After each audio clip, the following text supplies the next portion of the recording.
The Godfather films are classic. So I watched The Godfather Part 1 and I watched The Godfather Part 2.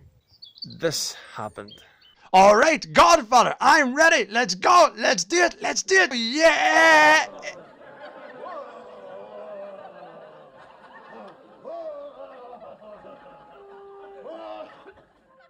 Something strange.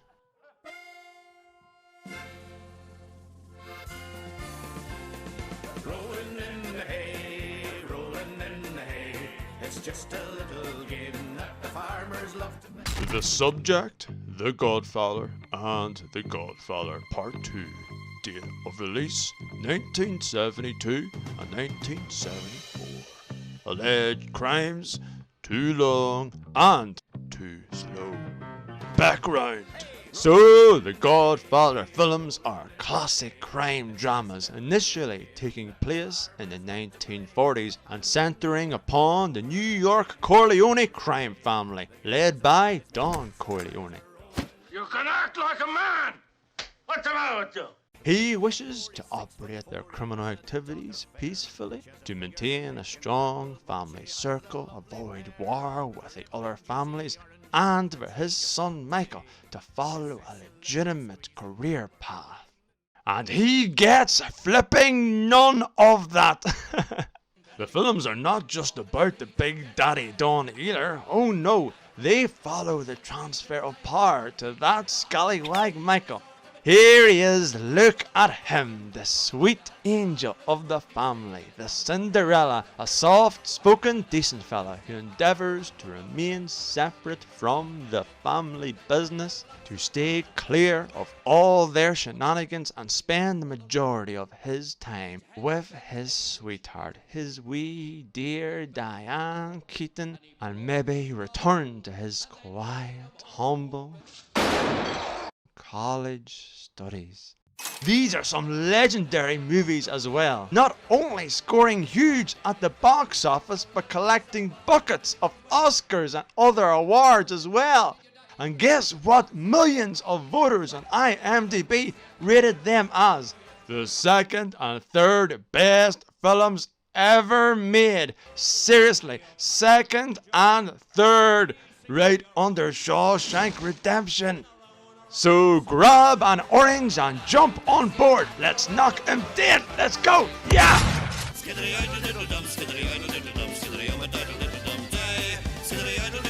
Now, I watched these films ages ago and forgot a lot. But what was amazing to me was just how much is crammed into these films. They follow a list of ingredients: parties, family, ambition, assassinations, betrayal, Christianity, beautiful Sicily, conniving, suspense, and mafia wars. There's an excellent balance of subjects and themes. And if Francis Ford Coppola doesn't impress you with all that, he sure will with the dialogue. Leave the gun. Take the cannoli. And observing Michael's transformation from mob boy to mob boss is incredible. It's unbelievable.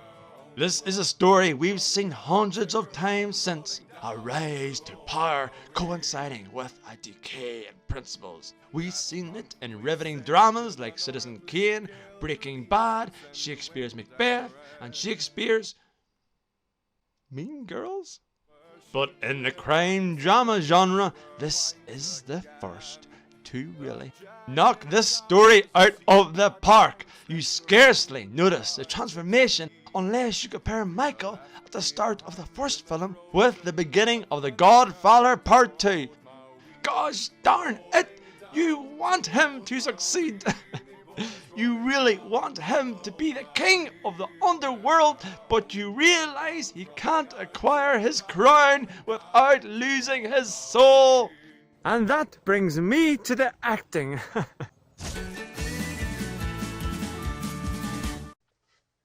You've heard it before and now you'll hear it again. Some of the best performances you will find in cinema are in this film. All the actors are exceptional. James Caan, John Cazale, Robert Duvall, Robert De Niro, but especially Marlon Brando and Al Pacino. My goodness, when they exude emotion, that emotion permeates the entire scene, and I can't appreciate this enough. These actors make some stars today look like sock puppets. Captain, you don't look so good. Are you okay?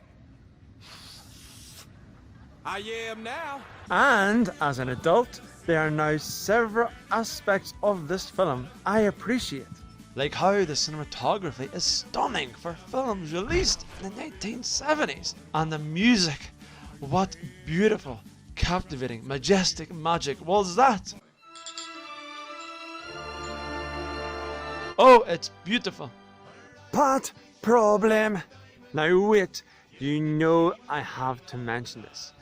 These films are long, and the narratives are generally subtle in unveiling their plot points. Although I know many people who couldn't make it through either of these films, what part of the story would you trim? What part would Francis Ford trim? I have no idea what to cut. No idea at all. Every minute is significant, and there's always excitement right around the corner. Hey, calm down. There's nothing to worry about. The horse looks fine to me. But that's the beauty of these films. They are crime epics. They infuse meaningful family drama with shocking violence. Have you ever sat through an uneventful and rather subdued period of a film, and just as your mind is beginning to drift away like a little cloud, something awful and shocking happens out of nowhere and just locks you right into the film? Well, these films are full of those moments. And between those instances is an impeccably written drama, an honest painting of a tainted American dream. It's a slow burn, I tell you, a slow burn. But come on, what quiet family film doesn't have deceitful mobsters being strangled ruthlessly and kicking out the windshield in the front seat of a car?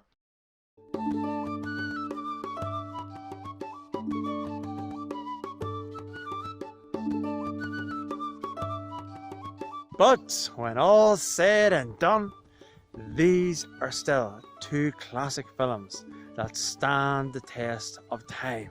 They are a hell of a show. They are intriguing and violent and tragic. I love me Shakespeare, and I will tell you now, these two films are a modern tale of the Shakespearean tragedy of Michael Corleone. Just two things. One, we do not speak of the third Godfather film. The end to The Godfather Part 2 is perfect. And two, these films have been spoofed again and again and again. I enjoyed the references to these films in Zootopia, but my favourite has to be the scene from Modern Family.